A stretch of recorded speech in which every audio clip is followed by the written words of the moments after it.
രാമക്ഷേത്രം ഉദ്ഘാടന ചടങ്ങിൽ കോൺഗ്രസ് പങ്കെടുക്കുന്നതിൽ പ്രതികരണവുമായി മുസ്ലിം ലീഗ് സംസ്ഥാന ജനറൽ സെക്രട്ടറി PMA സലാം. രാമക്ഷേത്രം മാത്രമല്ല BJPയുടെ ഒരു അജണ്ടയിലും വീഴാൻ പാടില്ല. കോൺഗ്രസ് പങ്കെടുക്കുന്നതിൽ ക്ഷണം ലഭിച്ചവരോട് ചോദിക്കണമെന്നും PMA സലാമിന്റെ പ്രതികരണം വരുന്നു. പ്രതികരണത്തിലേക്ക് ആദ്യം. അല്ല, അതിനെ സംബന്ധിച്ച് ഞങ്ങൾ പഠിച്ചിട്ടില്ല, ഞങ്ങൾക്ക് ഇതിന് ക്ഷണവുമില്ല, ഞങ്ങൾ ക്ഷണിക്കപ്പെട്ടവരുമല്ല.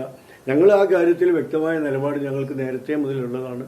ആ നിലപാടിൽ ഞങ്ങൾ നിൽക്കുന്നു. കൂടുതൽ കാര്യങ്ങൾ വ്യക്തമായതിനു ശേഷം പാർട്ടി നേതൃത്വം ആലോചിച്ച് അഭിപ്രായം പറയും. അല്ല, കോൺഗ്രസുമായി നമ്മൾ സഹകരിക്കുന്നത് ക്ഷേത്ര നിർമ്മാണത്തിനും പള്ളി നിർമ്മാണത്തിനും ഒന്നുമല്ലല്ലോ, അത് രാഷ്ട്രീയമായിട്ടല്ലേ. ഇതിനെ സംബന്ധിച്ചൊക്കെ പാർട്ടി തലത്തിൽ ആലോചിച്ച് ദേശീയ പ്രശ്നമാണ്, ദേശീയ നേതാക്കന്മാരൊക്കെ ആലോചിച്ചിട്ട് മുസ്ലിം ലീഗ് അഭിപ്രായം പറയണമെങ്കിൽ പറയും, അത്രയേ ഉള്ളൂ. സമീർ ബിൻ കരീമുണ്ട് ഇപ്പോൾ വിശദാംശങ്ങളുമായി മലപ്പുറത്ത് നിന്ന്. സമീർ, AICC നേതൃത്വം ഒപ്പം ഇവിടെ KPCC നേതൃത്വം ഒക്കെ ഒഴിഞ്ഞുമാറുന്നൊരു കാഴ്ചയുണ്ട്. ഈ ചടങ്ങിൽ പങ്കെടുക്കുമെന്നുള്ള ചോദ്യത്തിന് ലീഗ് പറയുന്ന നിലപാട് എന്താണ് സമീർ?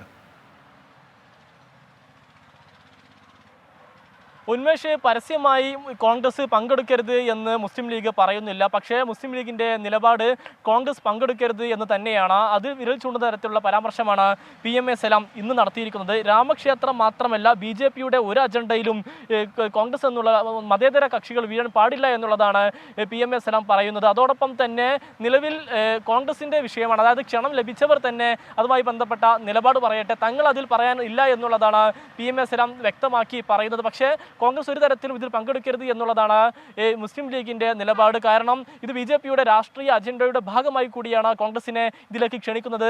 അതുകൊണ്ട് തന്നെ അതിൽ പങ്കെടുക്കരുത് എന്നുള്ളതാണ് ലീഗ് നിലപാട്. തങ്ങളെ BJP ക്ഷണിച്ചിട്ടില്ല, അല്ലെങ്കിൽ ആരും ക്ഷണിച്ചിട്ടില്ല, അതുകൊണ്ട് തങ്ങൾ അതിലൊന്നും തന്നെ പറയാനില്ല. കോൺഗ്രസിന്റെ കാര്യം അവർ തീരുമാനിക്കട്ടെ എന്നുള്ളതാണ് നിലവിൽ പരസ്യമായി മുസ്ലിം ലീഗ് പറയുന്നത്. പക്ഷേ രഹസ്യമായി കോൺഗ്രസ് പങ്കെടുക്കരുത് എന്നുള്ളതാണ് മുസ്ലിം ലീഗ് നേതാക്കളുടെ അഭിപ്രായം. ഉന്മേഷ്. ശരി സമീർ ബിൻ കരീമാണ് മലപ്പുറത്ത് നിന്ന് വിവരങ്ങൾ നൽകിയത്. കോൺഗ്രസ് ഈ വിഷയത്തിൽ ഇനി എന്ത് നിലപാട് ഉറക്കെ പ്രഖ്യാപിക്കുമെന്നുള്ളത് അറിയേണ്ടതുണ്ട്. വരും ദിവസങ്ങളിൽ അത് പ്രതീക്ഷിക്കുകയും ചെയ്യാം. ഷുവേർ പ്രതിഷേധം റിപ്പോർട്ട് ചെയ്ത 24 പ്രതിനിധി വിനീത വിജിക്കെതിരെ കേസെടുത്തതിനെതിരെ മുസ്ലിം ലീഗ് സംസ്ഥാന ജനറൽ സെക്രട്ടറി PMA സലാം ഭരണത്തിന്റെ ധിക്കാരം തലയിലേറ്റി ജനാധിപത്യത്തെ അടിച്ചമർത്തുകയാണ്. മൃഗീയമായി മർദ്ദിച്ചവർക്ക് ഗുഡ് സർവീസ് എൻട്രിയും ആക്രമിക്കുന്നവർക്ക് ആദരവ് നൽകുന്ന കാഴ്ചയുമാണ് ഇപ്പോൾ കാണുന്നത് എന്നും PMA സലാം കുറ്റപ്പെടുത്തി.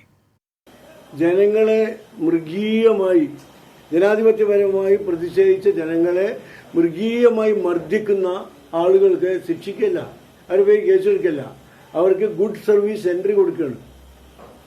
ഇതെന്ത് ഭരണ? ഇതൊരു വെള്ളരിക്കപ്പെട്ടനായി മാറിയില്ലേ? അക്രമിക്ക് ഗുഡ് സർവീസ് ആദരവ് കൊടുക്കുക, ഈ ഒരു ഇങ്ങനെ ഒരു ഭരണകൂടം ലോകം കണ്ടിട്ടുണ്ടോ?